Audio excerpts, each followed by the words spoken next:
Halo, Assalamualaikum warahmatullahi wabarakatuh. Salam sejahtera bagi kita semua. Jika ada yang lebih menggetarkan dari tendangan Ronaldo, itu adalah senyum manis Dinda saat pertama kita berjumpa. Halo, berjumpa lagi dengan saya Wisnu Nugroho di webinar Info Komputer yang syarat dengan ilmu berguna. Halo Bapak Ibu semua, saya Wisnu Nugroho, Managing Editor Info Komputer, media di bawah Grid Network Kompas Gramedia Group. Selamat datang di Info Komputer Tech Gathering, sebuah webinar yang bertujuan sebagai tempat berdiskusi dan berbagi seputar pemanfaatan teknologi digital demi kemajuan perusahaan. Semoga Bapak Ibu semua semangat mengikuti webinar ini, termasuk Anda yang semalam mungkin tidur agak larut karena menonton pertandingan Piala Eropa ya. Saya termasuk orang yang agak-agak gila bola gitu ya dengan tim kesayangan Inter Milan gitu. Jadi kalau di Piala Eropa ini saya dukung tim yang ada pemain Inter Milannya lah kayak Belgia dengan Romelu Lukaku ya.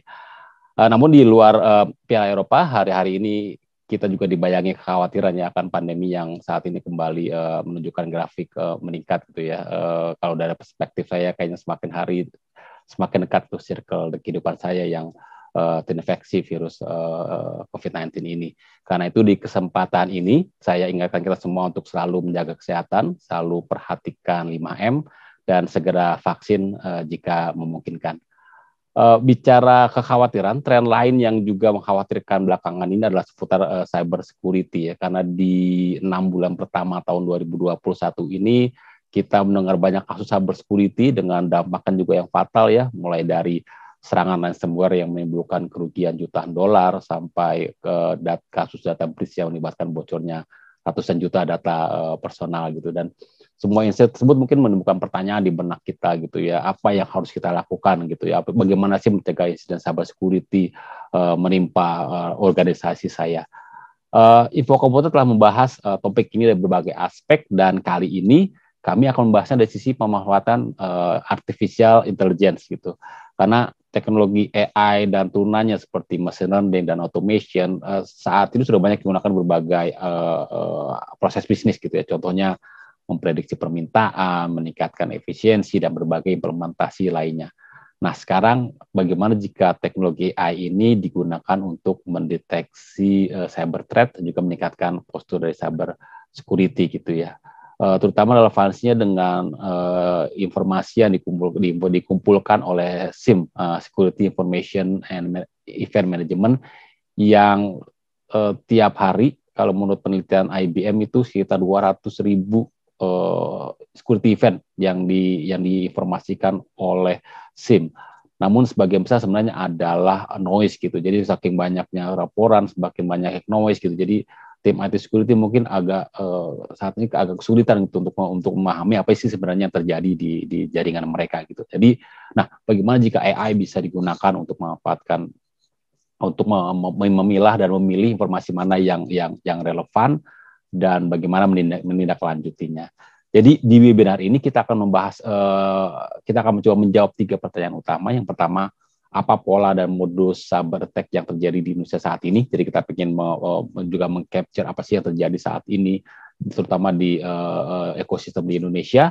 Kemudian bagaimana potensi artificial intelligence untuk mengubah tadi log dan alert menjadi insight berharga. Dan yang ketiga juga bagaimana mengimplementasikan AI tersebut dalam strategi cyber security perusahaan.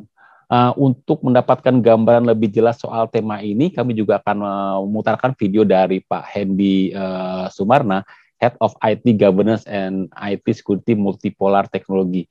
Pak Hendy ini nanti akan juga terlibat di webinar ini sebagai panelis. Namun juga Pak Hendy sudah merekam video yang sedikit banyak akan menggambarkan apa sih tema yang akan kita bahas kali ini. Untuk panitia silakan diputarkan videonya.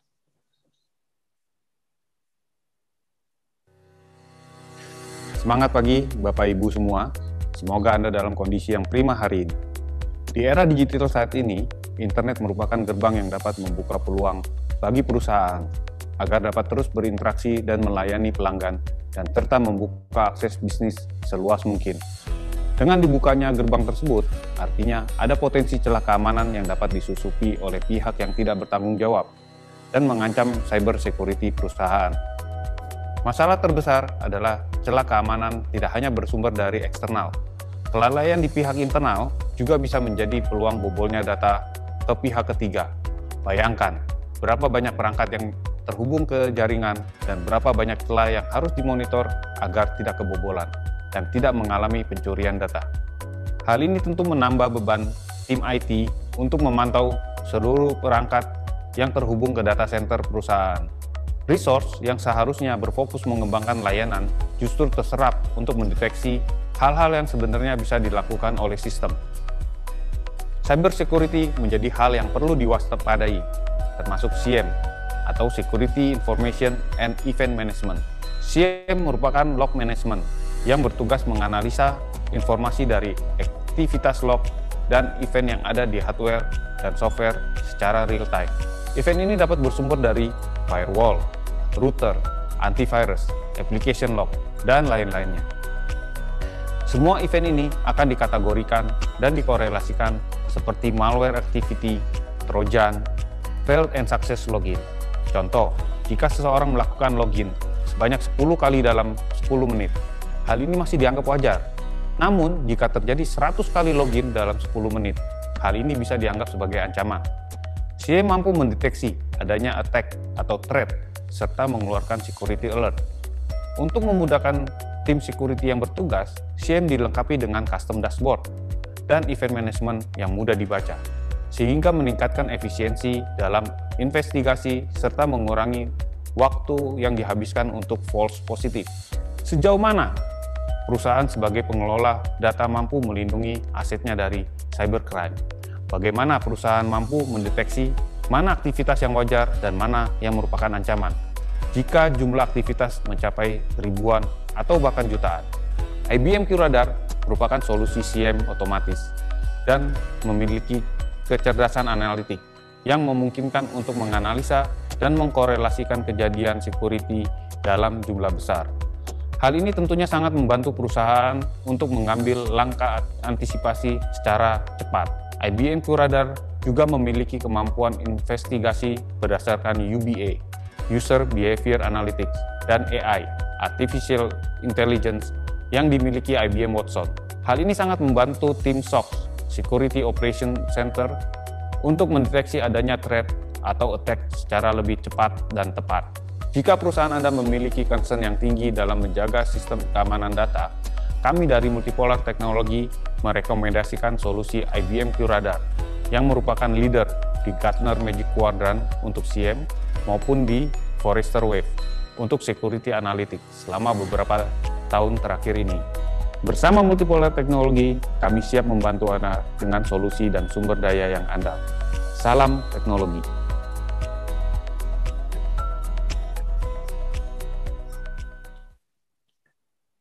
Oke, demikian video dari Pak Hendy yang semoga bisa memberikan perspektif lebih jelas terkait tema kali ini. Jadi kita akan ngomongin SIEM, kita akan ngomongin AI, dan juga bagaimana nanti kita bisa melihat dapat mendapatkan insight yang lebih baik dari berbagai data yang tadi dikumpulkan oleh perangkat jaringan kita. Nanti selain Pak Hendy, kami juga akan mendatangkan 3 narasumber lain yang akan berbagi pengalaman. Namun sebelum memperkenalkan mereka, saya ingin menjelaskan regulasi dari webinar kali ini. Pertama, kami ingin menginformasikan kalau acara ini direkam untuk keperluan dokumentasi dan juga konten info komputer. Kedua, kami akan menonaktifkan fitur kamera dan suara untuk kelancaran acara ini. Dan yang ketiga, silakan ajukan pertanyaan dengan mengetikkan pertanyaan Anda melalui kolom Q&A yang tersedia. Nanti pertanyaan terpilih akan dijawab di sesi Q&A dan berkesempatan mendapatkan hadiah menarik dari panitia. Oke, saya ingin memperkenalkan narasumber yang akan menjadi pembicara pada webinar kali ini. Yang pertama adalah Pak Anton Setiawan. Beliau saat ini menjabat sebagai juru bicara Badan Cyber dan Sandi Negara atau BSSN. Nanti Pak Anton akan banyak menyorot soal tren cyber attack di Indonesia dan apa sih yang perlu kita lakukan untuk terhindar dari serangan cyber attack tersebut. Narasumber kami yang kedua adalah Pak Bobi Pratama, EVP Information Security Monitoring di Bank BNI. Nanti Mas Bobi akan berbagi tentang tantangan cyber security di industri finansial dan juga bagaimana strategi beliau dalam mendeteksi serangan yang terjadi. Narasumber kami yang ketiga adalah Mas Christian Atta Saputra, Partner Sales Manager IBM Security System Indonesia. Nanti Mas Christian akan berbagi tuh ekspertisnya seputar pemanfaatan AI di area cyber security. Narasumber kami yang keempat tadi telah kami perkenalkan, yaitu Pak Hendy Sumarna, Head of IT Governance and IT Security Multipolar Technology. Nanti Pak Hendy akan banyak membicarakan tentang IBM QRadar dan juga bagaimana Multipolar dapat membantu teman-teman semua dalam meningkatkan postur cyber security perusahaan masing-masing. Oke, kepada semua narasumber, saya ucapkan selamat pagi dan silakan aktifkan video dan audionya. Halo semuanya, apa kabar? Selamat pagi, Mas Wisnu. Selamat pagi. Selamat pagi. Selamat Gimana pagi. ini? Ada yang ngikutin Piala Eropa atau nanti-nanti aja kalau udah mau final gitu, Mas Christian? Saya nanti aja udah menjelang final. Ikutin final aja gitu ya. Terus oke, Pak Hendy, selamat nih, saham Multipolar kayaknya melejit terus ya. Saya telat beli nih, jadinya ya nggak ngikutin tuh, nggak ngikutin untungnya. Tapi oke Pak, selamat untuk atas saham Multipolar yang kayaknya naik terus nih ya. Oh iya. Oke, terima kasih Bapak-Bapak semua telah bergabung di webinar Info Komputer. Mungkin kita mulai saja webinar ini dengan mempersilakan Pak Anton nih Pak untuk menyampaikan temuan BSSN seputar serangan cyber di Indonesia. Harapannya pemaparan nanti dari Pak Anton bisa membuat kita semua mewaspadai apa sih serangan yang terjadi. Presentasi saya antarkan dulu dengan pantun saya Pak. Pesona Dinda mirip Tekel Maldini yang selalu presisi meski hati mencoba berkelit. Silakan Pak Anton untuk memulai presentasi dengan durasi presentasi 10 menit. Silakan Pak Anton. Terima kasih Mas Wisnu. Apakah suara saya terdengar dengan jelas? Terdengar dengan jelas Pak Anton. Ya, terima kasih yang terhormat Pak Hendy, Mas Christian, Mas Bobi, semuanya. Salam kenal juga teman-teman yang hadir pada pagi ini. Mohon izin saya untuk share screen. Baik, terima kasih teman-teman sekalian. Sesuai dengan apa yang diminta dari teman-teman Info Komputer, saya akan menyampaikan mengenai tren cyber attack di Indonesia, ya landscape-nya seperti apa gitu, supaya kita bisa mengambil kebijakan khususnya di masing-masing organisasi bagaimana kita melakukan mitigasi risiko terhadap ancaman ini. Pertama-tama terima kasih juga untuk teman-teman di Info Komputer dan di IBM yang sudah mengundang kami pada kesempatan kali ini. Teman-teman sekalian, kalau kita lihat ini data yang setiap tahun selalu dirilis oleh BSSN melalui Pusat Operasi Keamanan Siber Nasional. Mereka mempunyai tugas fungsi untuk melakukan monitoring traffic secara nasional. Nah, jumlah serangan cyber yang ada di Indonesia, kalau kita lihat gitu di depan ada tren yang meningkat ya. Dari mulai 232 juta di tahun 2018, 290 juta di tahun 2019, dan tahun lalu mencapai 495 juta. Yang dimaksud serangan di sini adalah anomali gitu, anomali yang terjadi di dalam traffic secara nasional seperti tadi disebutkan gitu ya. Banyak sekali anomali yang terjadi di jaringan kita.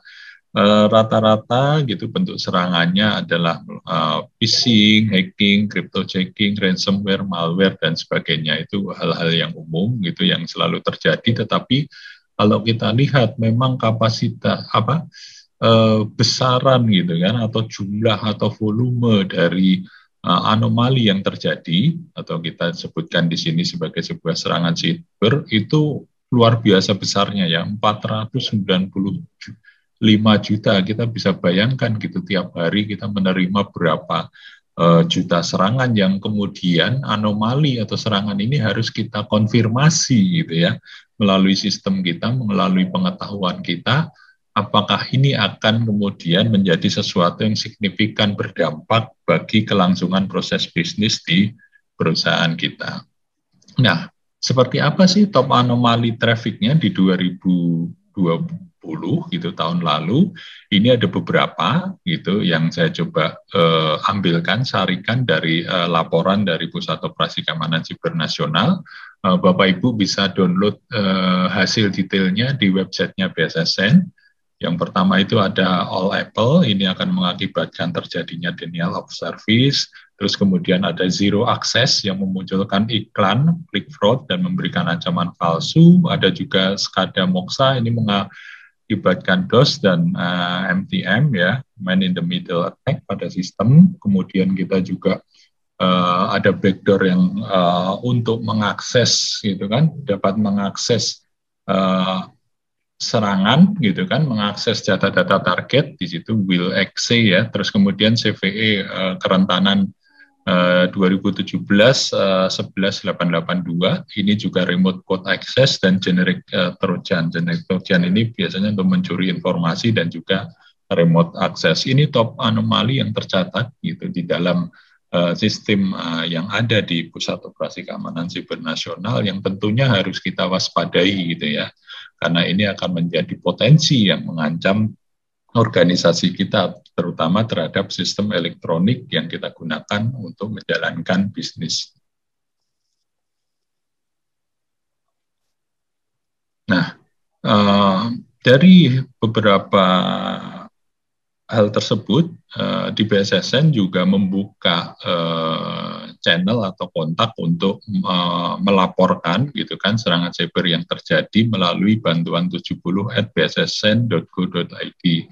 Selama tahun lalu kita bisa lihat di situ datanya, teman-teman sekalian, pelaporan mengenai cross-site scripting XXS itu mendominasi, ada 464 aduan, kemudian SQL injection, nggak terlalu jauh, 451 aduan, malware ada 39 aduan, phishing ada 24 aduan, web defacement ada 23 aduan. Ini hanya yang diadukan ya teman-teman gitu.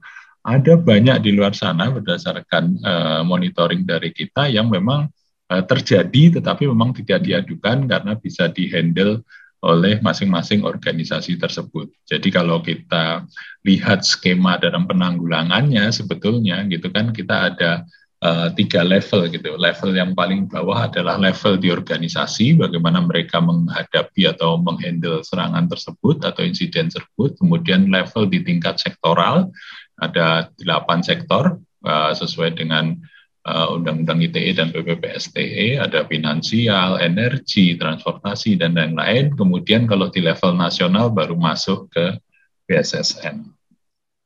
Nah, kita lihat mendalam lagi untuk kita tahu gitu pembahasan hari ini. Di sini ada identifikasi serangan siber yang ada di dalam Haninet kita gitu ya. Ini laporan dari Haninet Project, BSSN dengan Indonesia Haninet Project tahun 2020 gitu ya. Ini beberapa port yang spesifik digunakan untuk masuknya serangan gitu ya. 45 biasa ini SMP ya, server message plots, biasanya kita gunakan untuk file sharing gitu. Terus kemudian di situ ada 2222, ada 51 juta itu TCP, UDP ya, biasanya kita gunakan untuk direct admin, untuk kalau di MS Office itu untuk monitoring anti piracy gitu. Terus port 80 gitu, semua sudah sangat kenal, ini web server gitu ya untuk HTTP. Terus ada port yang lain ya, ada port 22 SSL, port 23 telnet gitu ya. Semua port ini pasti oleh penyerang digunakan untuk dilakukan eksploitasi gitu. Inilah kemudian kenapa ya kemudian sistem seperti SIEM berkembang gitu ya, karena pada intinya ketika komputer melakukan komunikasi gitu kan dengan sistem lain, ya pasti lewatnya port tersebut gitu. Seperti analogi kita punya rumah gitu kan, kalau kita mau keluar masuk ya lewatnya pintu gitu. Makanya gimana kita menjaganya gitu, yang paling utama, yang pertama, yang paling gampang ya kita jagain pintunya gitu ya, kita jagain portnya. Nah, ini identifikasi juga terhadap jenis malware. Di situ ada banyak sekali, ada Trojan downloader Win32 gitu, kemudian ada Trojan downloader Win32 yang zombie dan selanjutnya gitu ya. ada beberapa jenis malware yang diidentifikasi gitu kan, memiliki apa ya, dominasi yang sangat kuat. Ini juga laporan dari Honeynet Project BSSN IHP tahun 2020. Detail dari laporan ini juga teman-teman bisa download di websitenya BSSN. Nah, kalau kita lihat dari mana gitu, ini juga sebetulnya nggak langsung direct juga ya, ini bisa juga proxy gitu. Tetapi kita lihat di situ ada beberapa IP yang punya reputasi yang jelek gitu ya, reputasi yang sangat jelek untuk melakukan serangan ke Indonesia, ke sistem Honeynet kita. Terus kemudian jumlah negara juga beberapa negara yang memiliki aktivitas yang sangat tinggi ke sistem Honeynet kita, seperti di situ India kalau dari luar, terus internal sendiri Indonesia, terus ada Irlandia. Kalau kita lihat di alamat IP-nya itu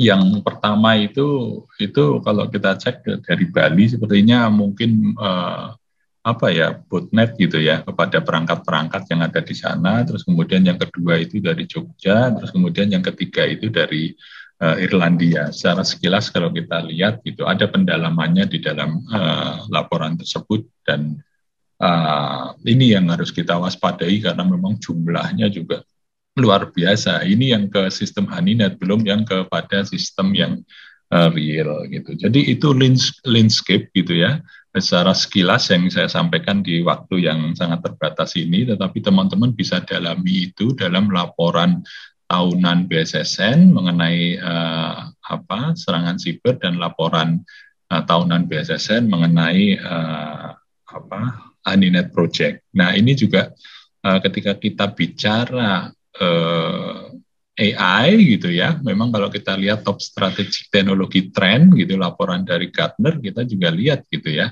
kalau kita bicara mengenai pelayanan gitu, proses bisnis ya, kita lihat di situ ada sisi AI engineering gitu ya, AI engineering yang mana dia ditujukan untuk mendukung gitu kan pelayanan service yang resilient, yang digabungkan dengan people centricity dan independent gitu, location independent. Jadi kan sekarang layanannya harus berfokus kepada orang, personal, kemudian harus bisa dilakukan dimanapun, dan servisnya harus excellent. Ya, salah satu faktor yang harus dipenuhi adalah AI engineering. Nah, kalau dalam konteks nasional, ya kita sudah punya gitu ya.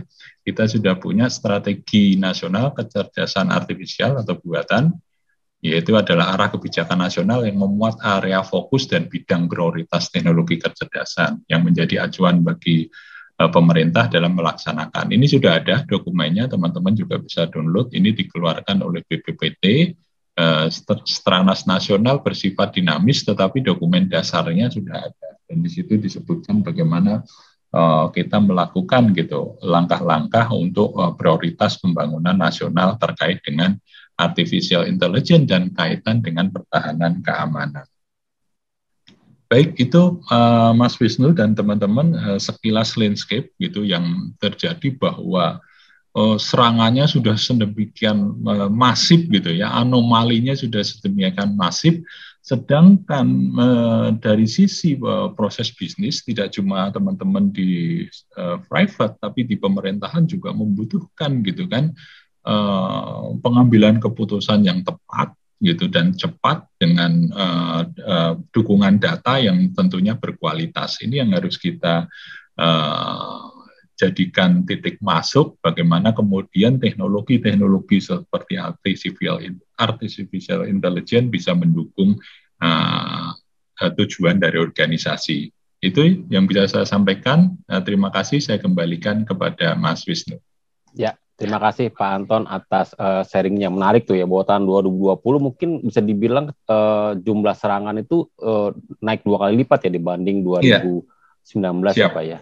Kalau tahun ini Pak, udah ada kelihatan belum Pak di paruh pertama tahun ini, apakah trennya akan sepertinya juga makin menaik gitu. Mungkin karena juga kita juga sisi pemasangan sensor-sensor kita juga makin meluas, dan laporan-laporan juga dari teman-teman di sektor juga makin banyak, kesadarannya makin tinggi, cuman memang harus kita cari nih jalan keluarnya untuk mengatasi sesuatu yang masif seperti ini. Ya, mungkin nanti kita bisa bahas lebih lanjut tuh Pak. Siap. Kalau jumlah serangan laporan makin banyak, ya harus ada cara supaya kita bisa membuat laporan itu menjadi sebuah insight yang berharga. Tapi satu lagi Pak, tadi mungkin tadi Bapak menyebut bahwa ada laporan ke BSSN gitu. Jadi emang perusahaan yang memiliki masalah di cyber security atau cyber attack itu bisa langsung lapor ke BSSN ya Pak ya? Iya, memang kita membuka seperti tadi bantuan 70 @bssn, tetapi lebih kepada kalau misalkan itu perusahaan ya kita paling melakukan asistensi, kecuali sesuatu yang sifatnya berimbas kepada nasional, yaitu kita melakukan langkah-langkah yang langsung ke lapangan. Tetapi kalau levelnya masih organisasi gitu, apalagi private ya paling kita memberikan asistensi. Itu Mas Wisnu. Oke, terima kasih Pak Anton. Kita akan banyak diskusi lagi nanti kali.